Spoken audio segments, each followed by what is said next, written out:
O Senhor esteja convosco. Ele está no meio de nós. Proclamação do Evangelho de Jesus Cristo, segundo Marcos. Glória a vós, Senhor. Depois que João Batista foi preso, Jesus foi para a Galileia, pregando o Evangelho de Deus e dizendo: o tempo já se completou, o reino de Deus está próximo, convertei-vos e crede no Evangelho.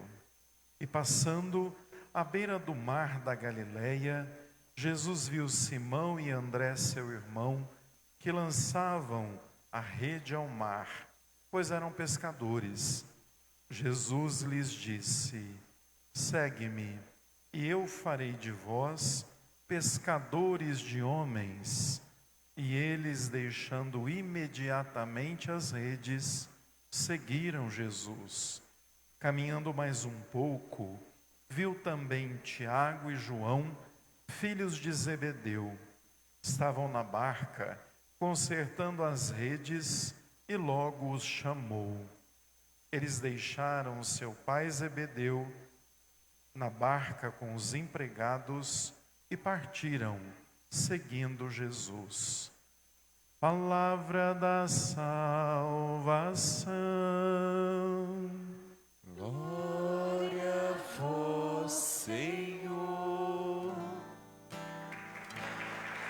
Mostrai-me, ó Senhor, vossos caminhos, vossa verdade me oriente, me conduza.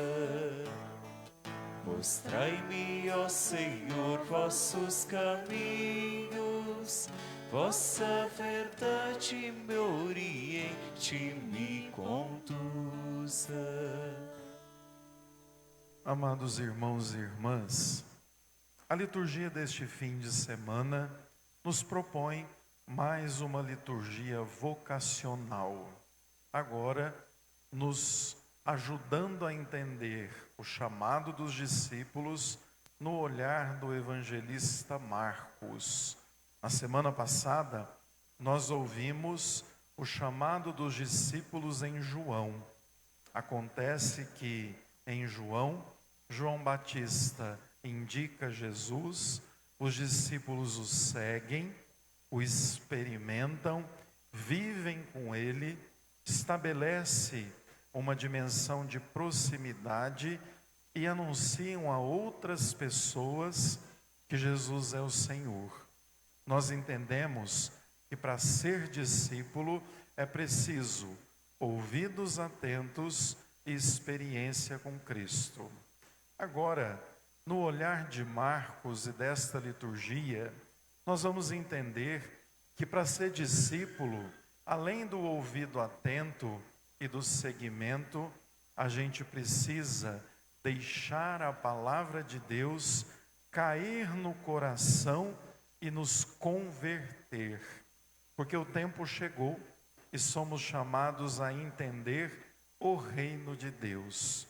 Vale a pena a gente começar recordando a primeira leitura em que foi narrada a vocação de Jonas. O que acontece com Jonas?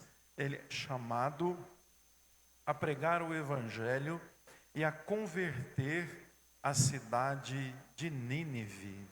Nínive era a capital da Síria.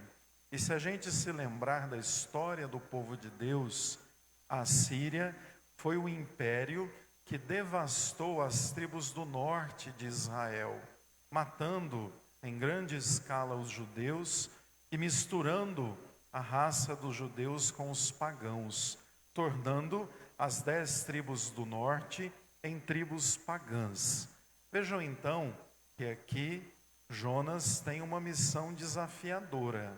Ele tem que converter a cidade de Nínive, uma das maiores cidades da região, que conforme narrado no livro, na leitura, Demorava 3 dias para atravessar a cidade.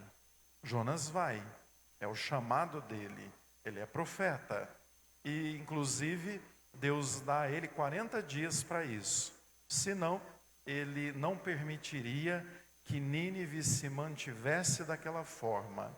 E lá vai Jonas, e narra-nos a primeira leitura, que ele atravessou a cidade em um dia e converteu aquele povo. Ele conduziu as pessoas a Deus. Ele reconciliou aquele povo com Deus. Ouvindo a leitura, ela terminou dizendo então que eles fizeram jejum, penitência, vestiram-se de saco e se reconciliaram com Deus. Olha que interessante. E aí, a gente cantava no Salmo: mostrai-nos, ó Senhor, vosso caminho, vossa verdade me oriente e me conduza. Jonas fez exatamente isso. Conduziu as pessoas ao caminho de Deus, disse-lhes a verdade para que pudessem se converter. E aí a gente é lançado no Evangelho de Marcos, que se assemelha muito àquilo que aconteceu na primeira leitura, agora apresentando o próprio Jesus como aquele que reconcilia a humanidade com o Pai.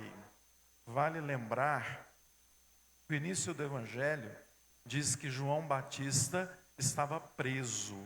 Aqui, Marcos já tem um olhar muito claro que a pregação de João Batista gera um incômodo. Por isso ele é preso, sobretudo por chamar as pessoas à conversão. Inclusive Herodes, que tinha um caso com a própria cunhada, e João Batista questionava aquela postura, chamando à conversão.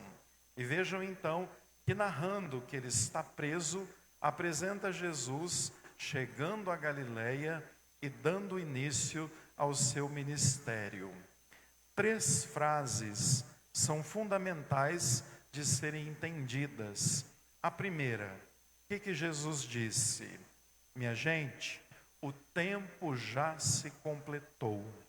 Que tempo é esse que Jesus está falando? Se a gente lembrar que recentemente celebramos o Natal, e no Natal a gente entendeu que o Verbo de Deus se fez carne, habitou entre nós. Agora o tempo se cumprir é a sua apresentação pública à humanidade. E o tempo se cumpriu. Que tipo de tempo? Não é o tempo cronológico, não é o tempo de dia, mês e ano, é o tempo da graça, tempo que nós chamamos de tempo cairótico. Cumpriu-se então a hora de conhecerem a Deus, a hora de se reconciliarem com Deus. Jesus vem então para essa missão.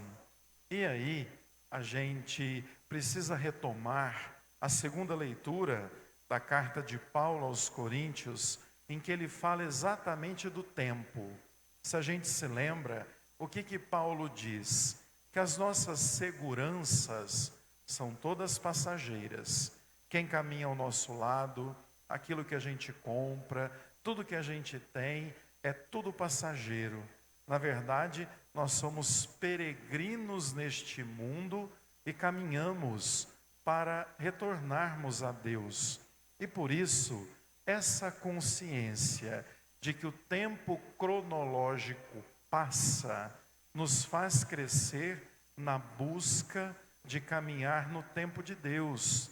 E aí, é bonito a gente entender que Paulo nos alerta: cuidado para não se apegarem e não se prenderem a tudo aquilo que passa, porque de fato vai passar, vai ficar aqui.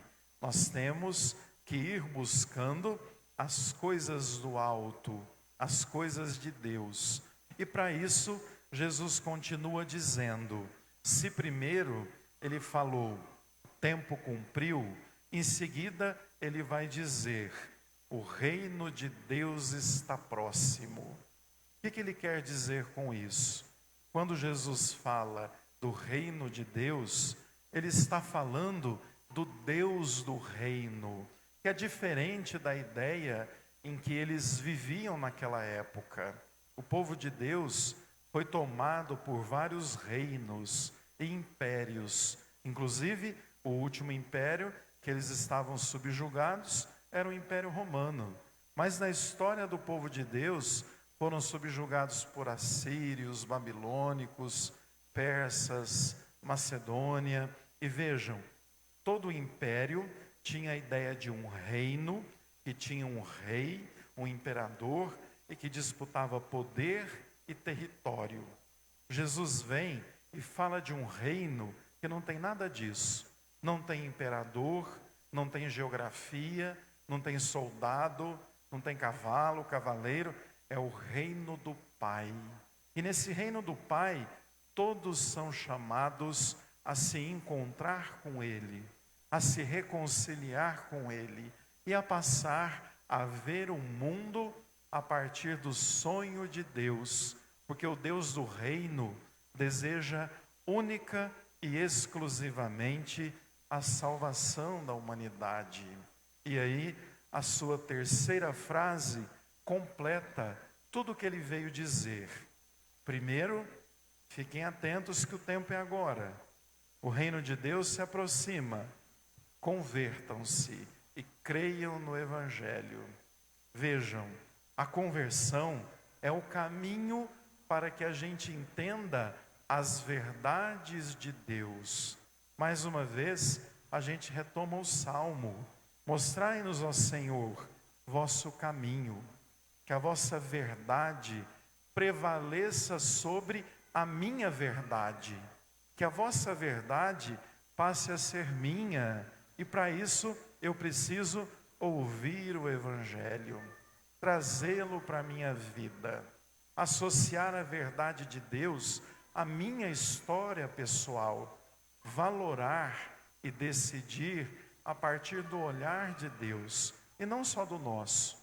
E aí fica muito interessante nós entendermos que somos chamados a rever sempre a nossa história pessoal, o nosso jeito de julgar o mundo, tendo olhos como o próprio Deus.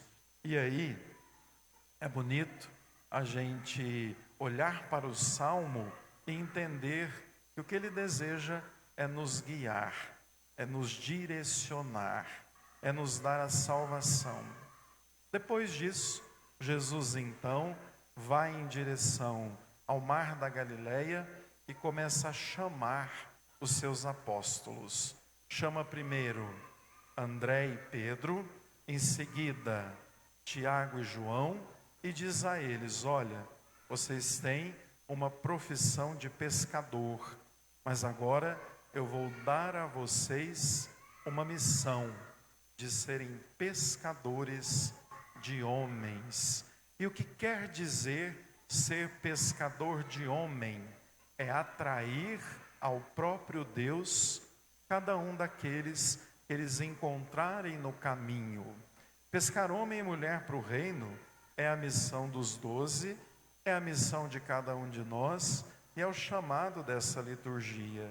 Pescar o outro para Deus é tornar Deus conhecido, é aproximar a pessoa de Deus, é conduzir o outro a Deus, e esse é o grande chamado que cada um de nós recebe a partir do batismo.